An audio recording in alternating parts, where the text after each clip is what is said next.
This is Susanna Hunter, and in this podcast I will give a brief overview of Native American boarding schools, the historic background leading to their formation, their goals and practices, and their eventual rejection and their effect on Native American culture. When Europeans first arrived on the North American continent, there were an estimated 30 to 40 million Native Americans speaking upwards of 500 distinct languages. By 1920, fewer than 1 million Native Americans remained, and only about 55 languages remained. By 1871, many of the tribes had been displaced from their lands, and the reservation system was in place, with the Indians officially deemed as wards of the state.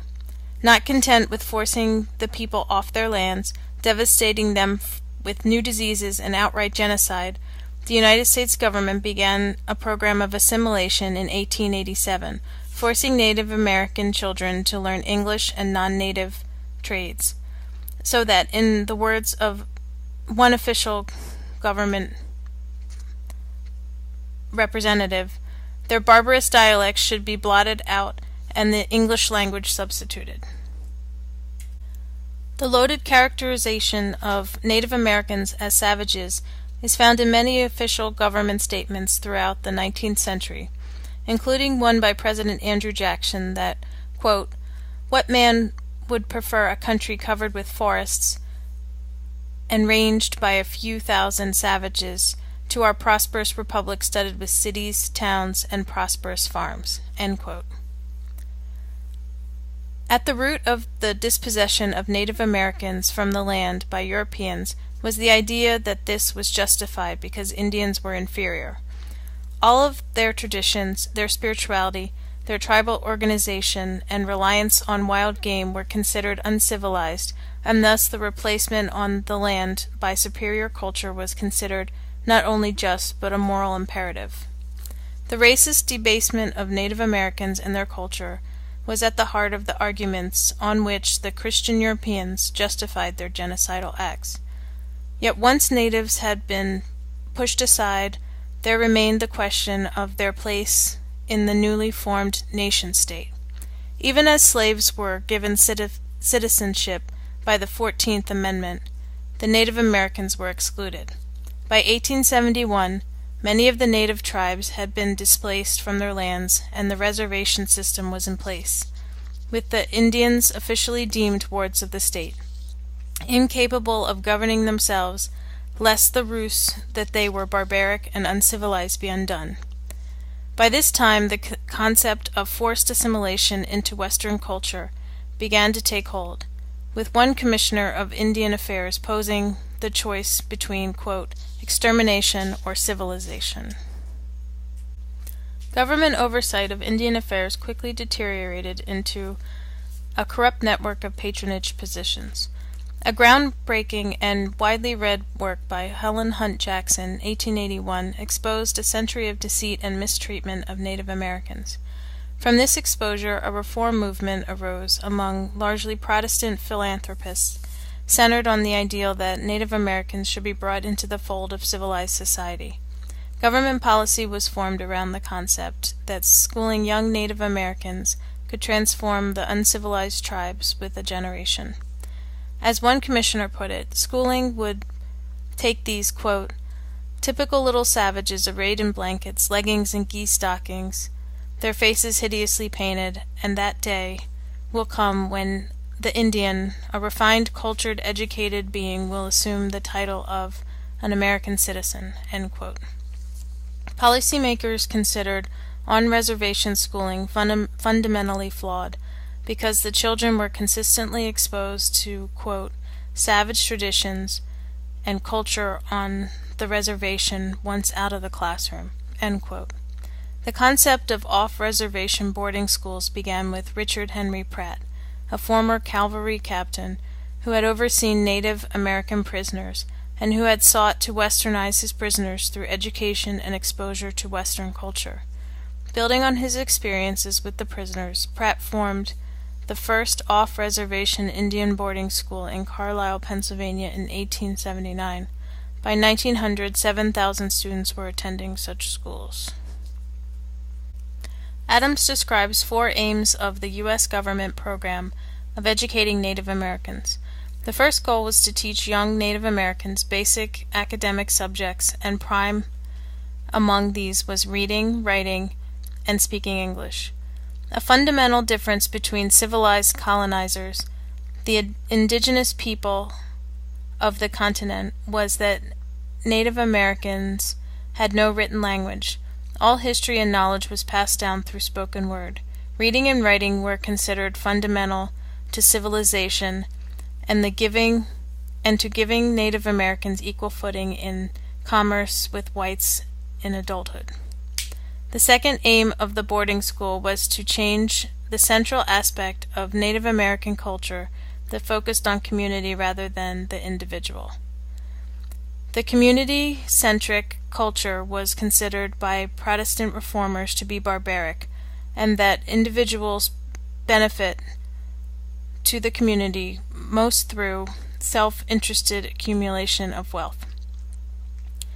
The superintendent of Indian schools, John Oberly, referred to the degrading communism of the tribal reservation system that must be replaced with exalting egotism of American civilization.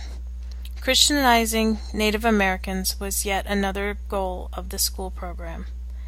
As the school movement had its roots in Protestant philanthropy, Christian values were deemed essential to civilizing the students. Since their traditional beliefs and practices were considered barbaric, Christianity promised an ethical code complete with virtuous value of working for personal gain. The fourth and most ironic goal of the boarding school program was to teach students the fundamental elements of democratic government, the political system, the Constitution, and the laws of the United States.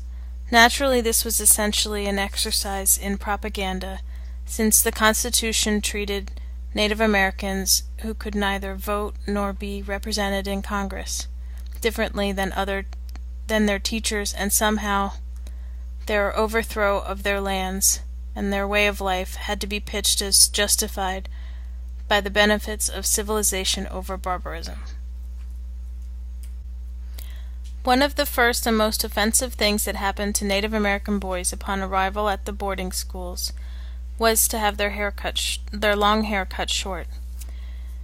While there was a premise that this was to prevent head lice, the reality was that not all children had this problem.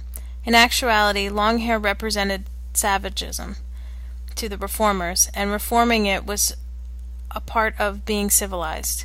This process was demeaning and met with fierce resistance in some instances.